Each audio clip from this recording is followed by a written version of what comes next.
Most content creators are terrified that if they use ready-made materials, they will lose their unique spark. They fear that by using private label rights or PLR content, that they will end up sounding like a hollow echo of everyone else in the digital marketplace. This tension often keeps brilliant women paralyzed, letting their digital assets collect dust while they continue to trade their precious time for a dwindling paycheck. We are walking through the content audit and grading process today, but stay with me until the end because I'm sharing the one specific shift that turned my own struggle into grace. It's the perspective most people miss. Imagine you're a master gardener who has just been handed a collection of starter plants. These plants are healthy, but they haven't been planted in your soil yet. They haven't been nurtured by your hands or arranged to fit the unique needs of your garden. If you simply leave them in their plastic nursery pots, they will never thrive or reflect your personal aesthetic. Grading and auditing your content is the process of deciding which of these starter plants are worthy of being transplanted into your brand's sanctuary and which ones simply don't belong in the legacy that you're trying to build. If you're new to our circle, welcome to Glimmer and Grace Co. I'm Michelle, and I'm here to help you navigate your graceful pivot towards a soft life of sophisticated simplicity while helping you build your quiet income through your digital boutique. Before we go further, I've placed an anchor for you in the description box. It's called the Compass of Customization. Let it be your guide as we walk through the rest of this video. When you first encounter a piece of licensed content, your initial task is to perform a basic quality check. You aren't looking for perfection yet. You're looking for a foundation and to see if it's sturdy enough to hold the weight of your wisdom. Think of it like a vintage furniture restoration, where you first strip away all the old peeling paint to see if it's actually hardwood underneath or if it's a flimsy particle board. If the core of your information is accurate and provides this genuine value to your audience, you have found a digital asset worth your investment.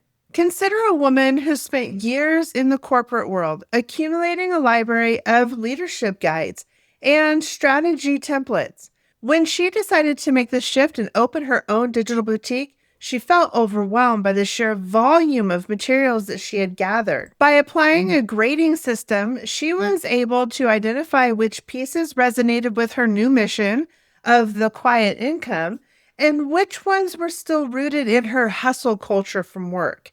She was trying to leave that behind. This clarity allowed her to stop the internal struggle and focus only on the content that served her future self.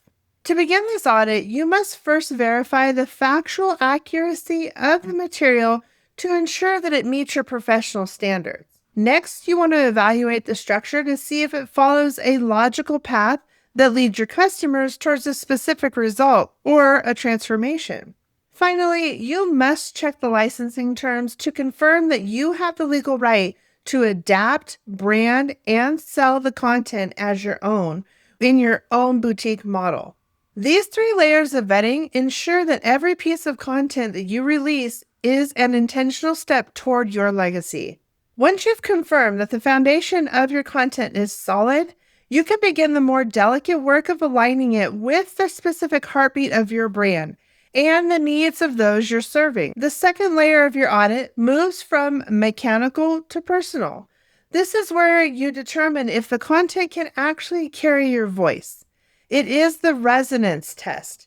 You are looking to see if the material can be shaped to reflect the Glimmer and Grace Co philosophy of sophisticated simplicity, or whatever your brand is. If a piece of content is written in a way that feels frantic, aggressive, or salesy, it'll require a deeper level of transformation to fit the quiet income model that we're building together.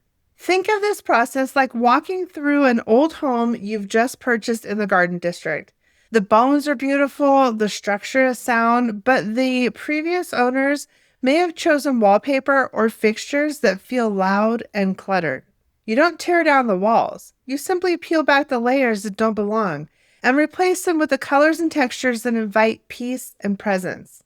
Customizing your content is the act of redecorating that digital space so that when your audience enters, they immediately feel the grace that you've infused into every word. I remember a woman who purchased a massive bundle of social media templates designed for high-speed growth. The information was technically correct, but the tone was all about the grind and crushing your goals, and it felt jarring to her. Instead of throwing it away, we performed this resonance audit. She kept the core strategies, which were about consistency and value, but she rewrote the captions to focus on the graceful pivot, more of a Gen X brand. And she replaced the neon graphics with classic vintage-inspired aesthetics. She took something loud and made it soft. And in doing so, she attracted a much higher caliber of client who was also looking for the same sense of calm. It's a win-win. To perform your own resonance audit, start by reading the content aloud. If you find that you're tripping over words or feeling a sense of the hustle in the phrasing, mark those sections for a rewrite. It's not you. Next, look for opportunities to insert your own shop notes, those personal insights and real stories that only you can provide. It provides authenticity. Finally, check the visual alignment. Does the formatting feel cramped and busy, or does it have the breathing room required for a soft life brand? This intentional editing is what separates a generic digital product from a high-value digital asset to give to your customers. By ensuring your content resonates with your personal frequency, you create a seamless experience for your customers. They aren't just buying information, they're buying into your perspective and your pace. This alignment is what builds the trust necessary for a long-term legacy.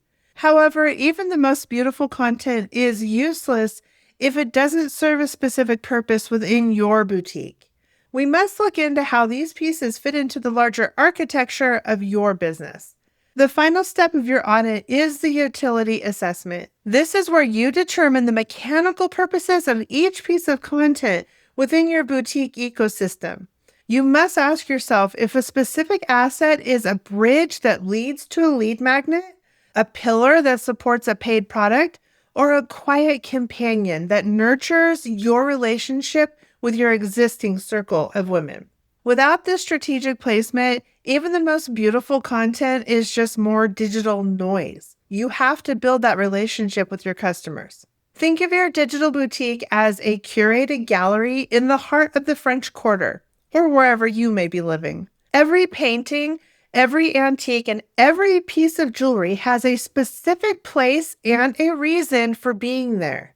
Some items are meant to catch the eye of a passerby from the window, while others are tucked away in a velvet-lined case for your most serious collectors.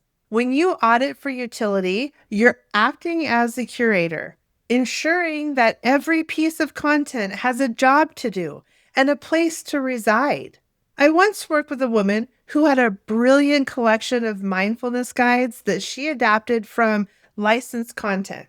She had them all scattered across her website and social media with no clear path for her audience to follow. After our audit, we identified one guide as the primary anchor for her lead magnet and used the others as bonus resources for her signature course. By giving each asset a specific role, she stopped the hustle of the constant content creation and started seeing a steady flow of quiet income because her audience finally understood the journey that she was inviting them on, not random pieces of social media. So to map out the utility of your content, start by identifying your core offer. This is the main transformation that you provide. Like, what are you giving these people? Next, look at your audited content and determine which pieces can serve as an entry point to attract new people to your circle, like a lead magnet. Finally, categorize the remaining pieces of the retention assets that provide ongoing value and depth to those who have already invested in your wisdom.